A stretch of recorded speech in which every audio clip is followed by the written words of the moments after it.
My name is Donna Puna. I'm the director of DPP. So as you know, we are faced with significant challenges at DPP that have built up over decades. But we are focused and resolute in fixing the root causes of these challenges by providing fundamental improvements for our people and to our processes and technology. Today, we are excited to present 3 major improvements in technology that will provide greater automation, transparency, and guidance to streamline and enhance productivity in our permitting process to best service the public.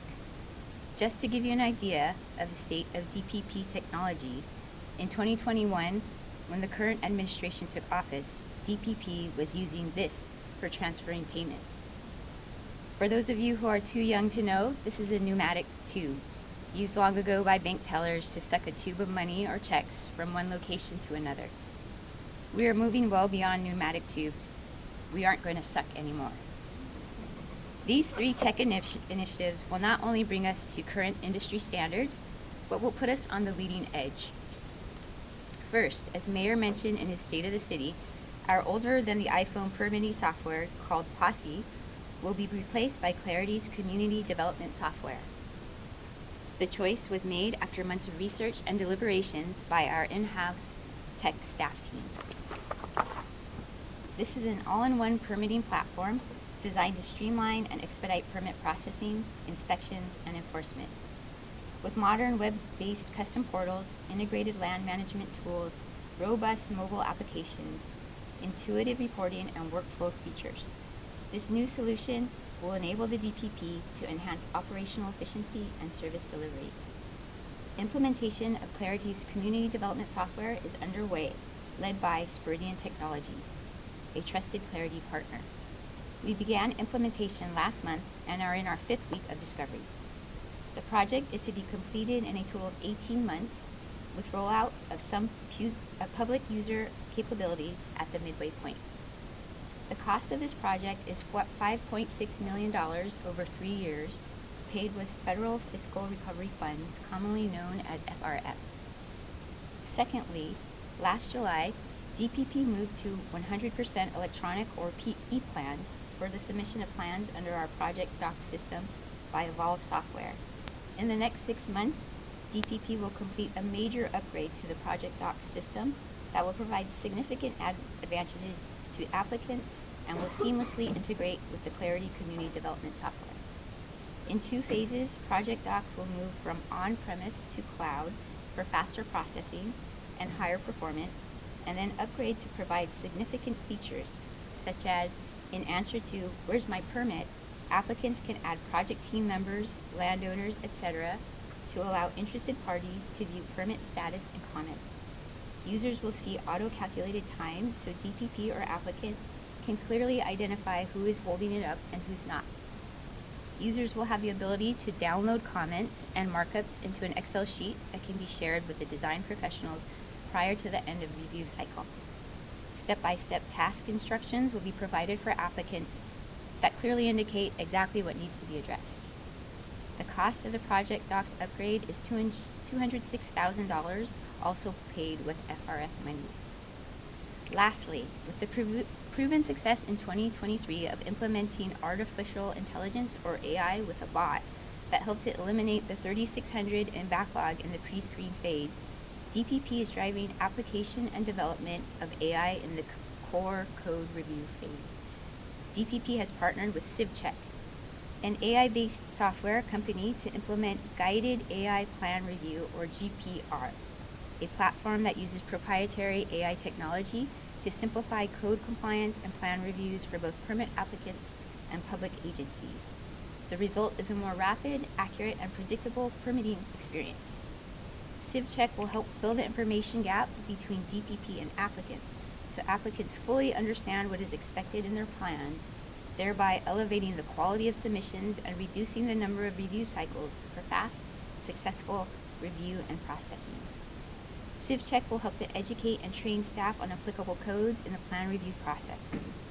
AI used in this way will not replace staff, but will empower them with greater expertise in plan reviews and will allow them to focus on the more complex issues and directly service the public. This is a game changer for permit review and we are excited about the promise of our partnership with CivCheck. CivCheck is an ongoing 5-month pilot project with DPP of no cost to the city. With the implementation of the Clariti permitting software, upgrades to ProjectDocs, and the development of AI with CivCheck, DPP is set to become a market leader in permitting technology by providing tools for greater automation, education, and streamlining.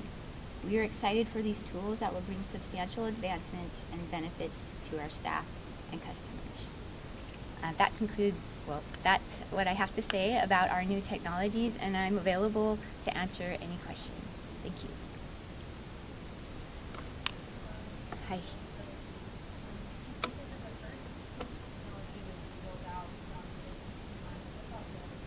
So the upgrade to the ProjectDocs, we kick off next week, and that will be approximately 6 months.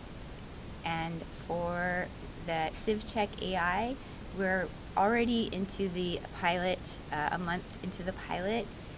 That pilot ends in about 4 months. And yeah, so 4 months for that.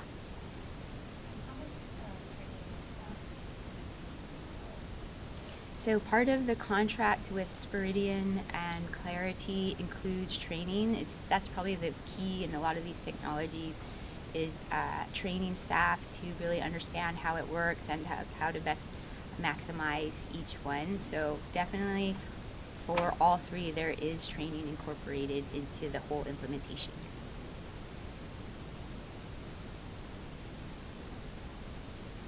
Mm-hmm.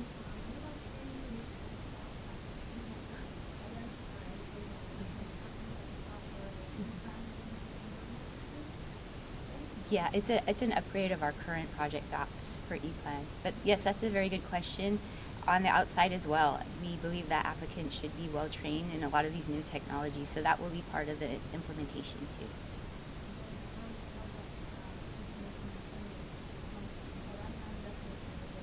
Mm.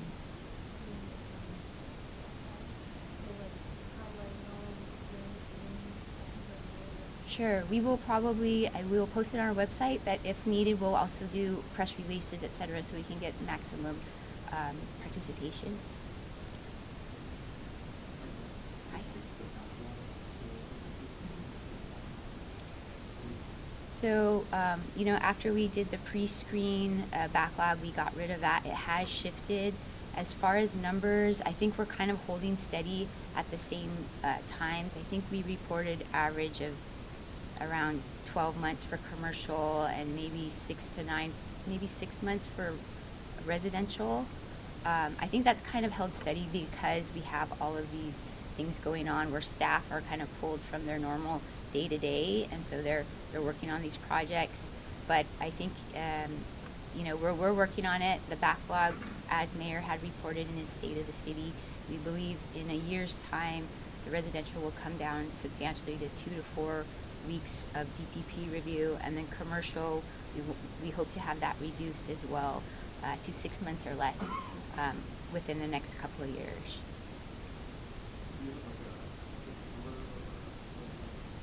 Of the number in the backlog, I'd have to run a report. It's as far as numbers, I'd have to get back to you on those numbers.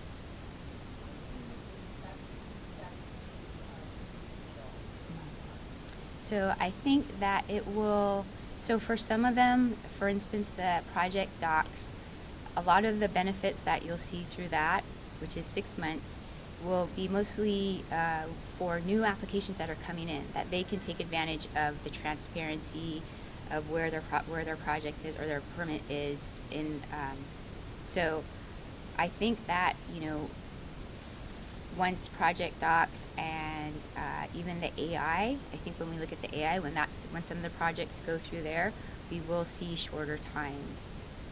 But overall, it's an 18-month implementation for the Clairiti system. So I think safely within that time, you're going to really see major improvements.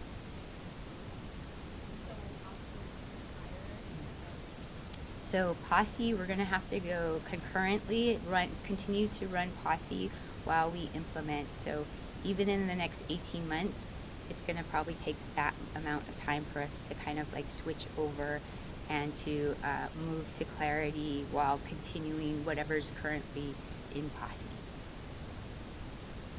I'm just kind of hoping you just kind of help us understand and break it down. For folks who are not familiar with the process, so let's talk about a year from now when you expect to propose baseline. How is that going to be achieved, and what does that process look like for the customer and the staff that interacts with it? Sure. So the AI itself, and we kind of went through a demonstration with CivCheck last week. What it does is the applicant puts their application into their platform, and it helps to guide the applicant whether their project complies with the codes that it must comply with, and it kind of is able to point out the requirements under the code for that specific project. And if it doesn't meet certain requirements, it's kind of like TurboTax. You can't move on, so you have to be able to comply. And then we would be able to, from that, get a report from CivCheck that lets us know how it's compliant or not, and as well as addressing areas where it's a little gray and where the AI can't address it. It would require staff to look it over to make an interpretation. And then on our side, staff will be able to see what those, whether it complies with the code or how it doesn't, or those gray areas. So it's like a two-sided system where both sides are able to see how compliance is working. So the CivCheck AI we're currently going to focus on residential, single and two-family projects, new alterations and additions. So it's a very limited type of project. So we'll see how that goes. But we think that what this eliminates is kind of the manual, mundane, like checking that the AI can take care of, and then we just focus on the grayer areas or working directly with the applicant on some of those areas. So that will certainly help with reducing the time. We also, we have technology, and then we're working on more hiring and training for our staff. That will help as well. And I think it's just, once we get the backlog down, I think we will definitely be able to keep up with things that are coming in on a daily. It's just being able to because it was a huge shift, it's just getting through that mountain of applications. And then for the commercial part, you mentioned that would be later on, right? First one. Yeah. How more complicated is the residential that? Yeah, so commercial is different because we have very more complex projects, obviously, and that is where we have mechanical, electrical, and building engineers. So engineers are reviewing those projects, and we've had a hard time filling these positions that we received from council. We asked for 5 in each area, so a total of 15. And over the past year, it's been very difficult to fill those positions. So had we been able to fill them sooner, I think we could have been able to get through the backlog faster. So it's more of a manpower issue. That's why it would take longer than the residential.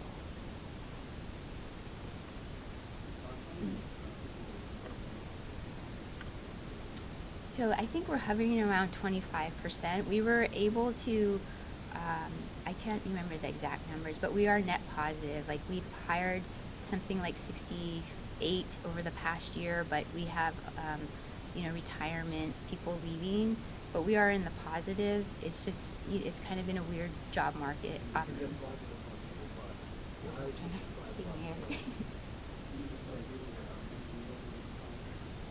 It's kind of across the board, but it could include residential plan reviewers. Again, the engineers have been difficult to fill. It's very competitive for those engineers. Yes, we are working on that. We're working with the union to definitely, that is a major part of it. We were also at the legislature lobbying for a bill, HB 1758, to allow government plan review as experience sufficient to sit for the licensing exam. We think that provides parity across the board with outside engineers, and that's important because when you have an engineer at UH thinking about applying to DPP, they should be able to see like far down the line that if I work at DPP for so many years, I'll have sufficient experience to sit for the exam, get my license, and be a full-fledged engineer and become a supervisor because you need that licensing. So that's an important bill for us, and we think that will be very helpful too.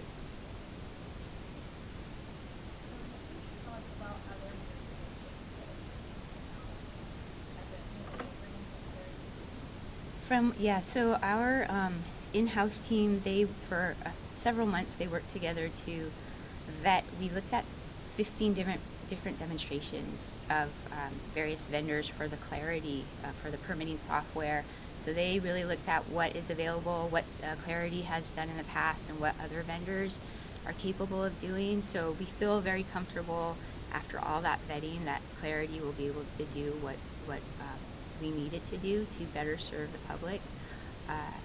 The CivCheck is actually a startup company, but what they are capable of doing seems very promising, and they've chosen only two major cities, Honolulu and another one, to do this pilot program. So we're very honored and excited about this. But it is like leading edge technology, but we think it's going to be very beneficial because of the educational component to it, where the applicant and the staff are kind of guided through the process.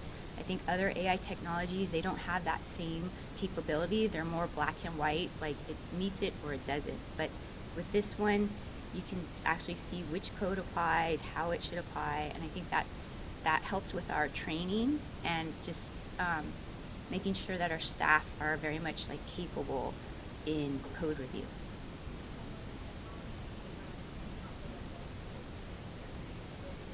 Yes, absolutely. So it will update, and it should automatically show the newest and most applicable code.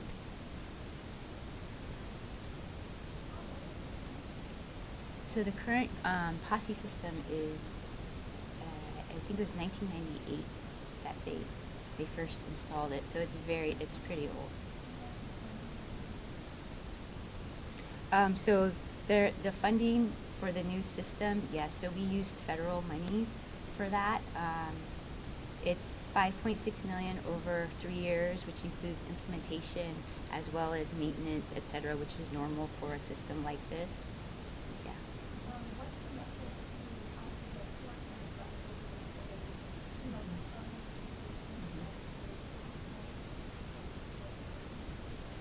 So I think that these are the major changes that are going to help, and it does take time. I mean, it took time just to procure to get to this point, but it does take time to make sure the system works properly and really fulfills our needs. So that's why 18 months, even though it's a pretty fast process, it's very intensive with our staff helping to build it. But yeah, patience. Like I think in 18 months you're really going to see a change, and even before that with the AI and the ProjectDocs, but these are major changes and it does take time.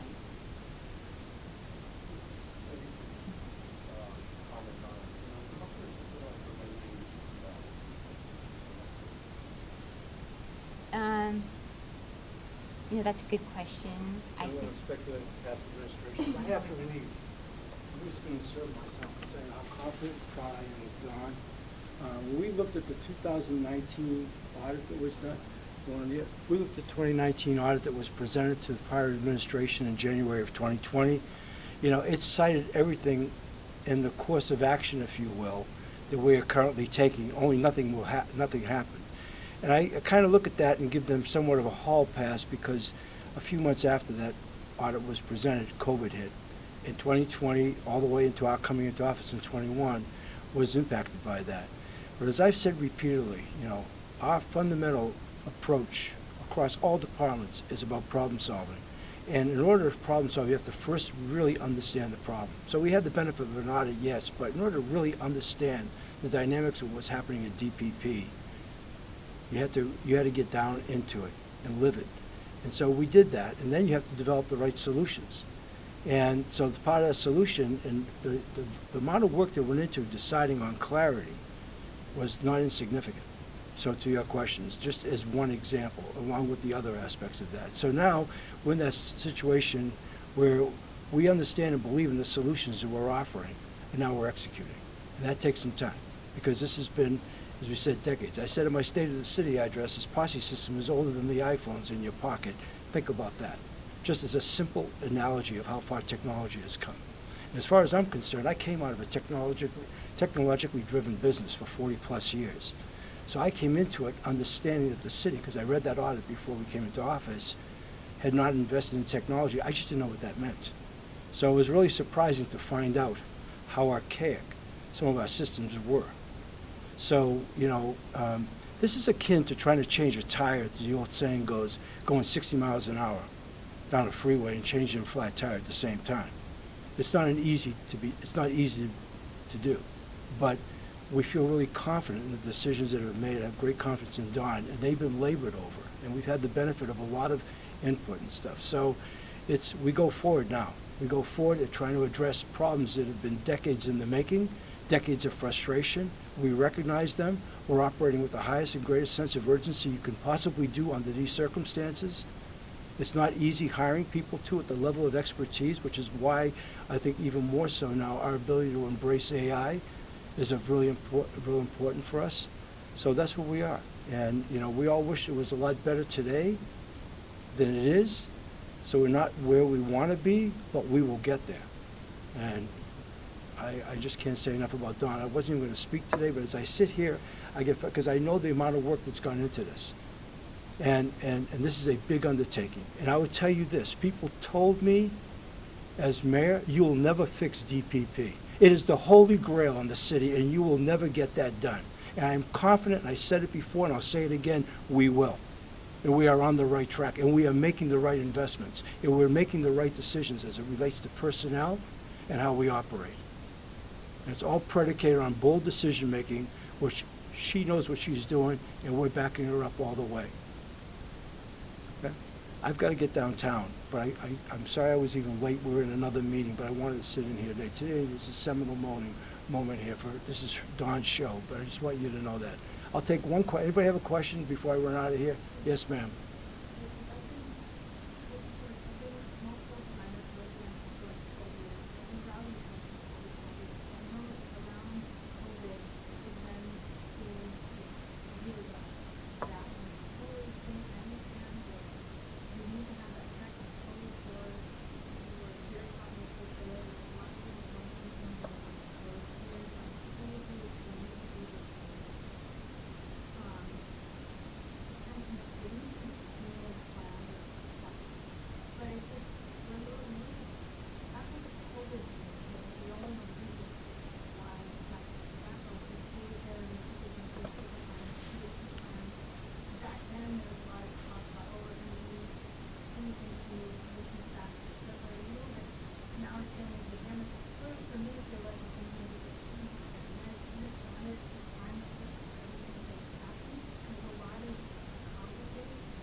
Well, I'll tell you, I heard your question. It's a long question. I got to run, okay?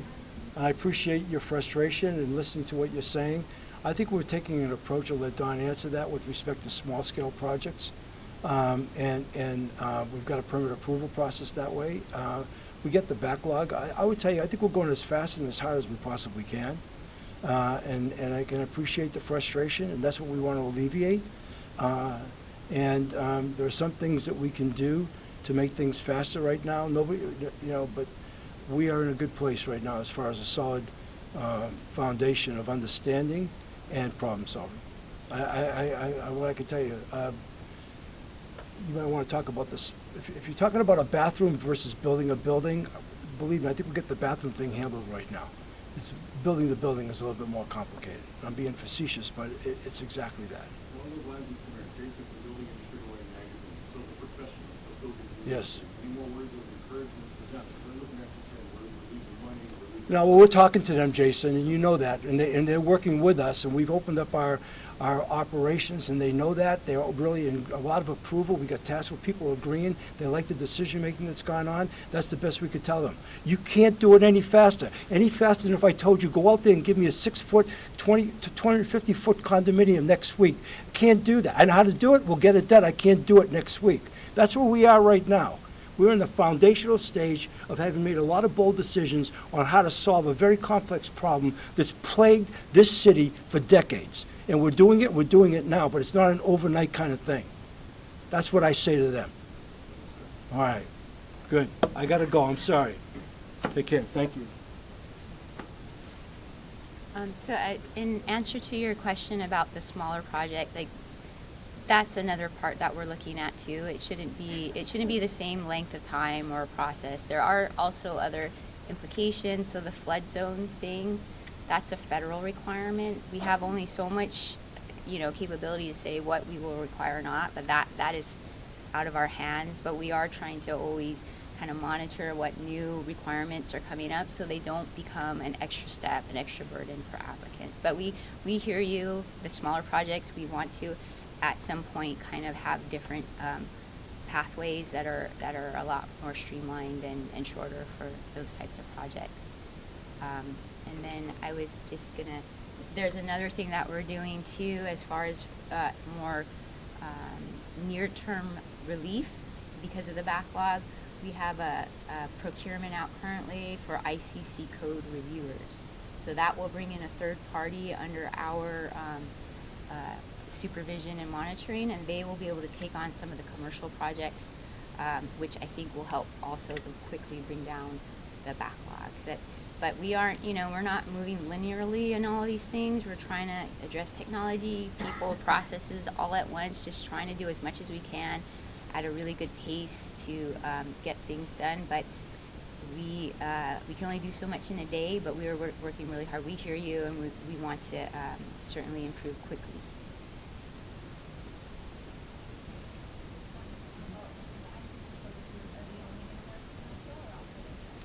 We have I think the contract will allow residential, but we believe that the AI will definitely help in residential and that they could be better used in commercial. But it's very open right now. We'll see how it goes and see where we should best focus those efforts.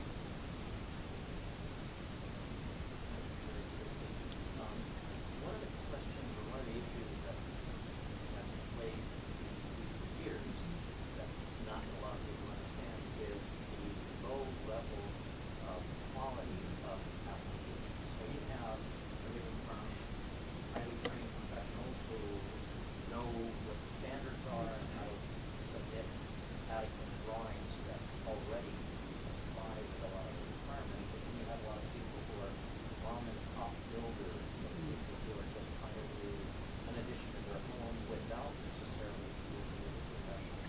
So it seems to me that a lot of the frustration and aggravation that I've heard over the years have stemmed from people who just don't know the process. So the question, you mentioned that there would be some training for applicants. Can you elaborate on that? And will you be accepting fully electronic documents, for example, so people know that AutoCAD standards can be used and that version is no longer read, or those technical issues versus somebody who just draws a set of plans on their kitchen table and they're not even to scale sort of the stuff that we used to see. So you can address that. Sure. How to train the applicant to help DPP help them to speed up. Continue to say, if they only knew this or they keep repeating the same comments, So even the AI will be helpful, because the AI will say, you know, just a neutral robot can tell you you're under the wrong code. So if you go under the right code, this is the requirements, and it's just going to be very plain and clear, and that's going to help to educate the applicant. Thank you. Thank you, everybody.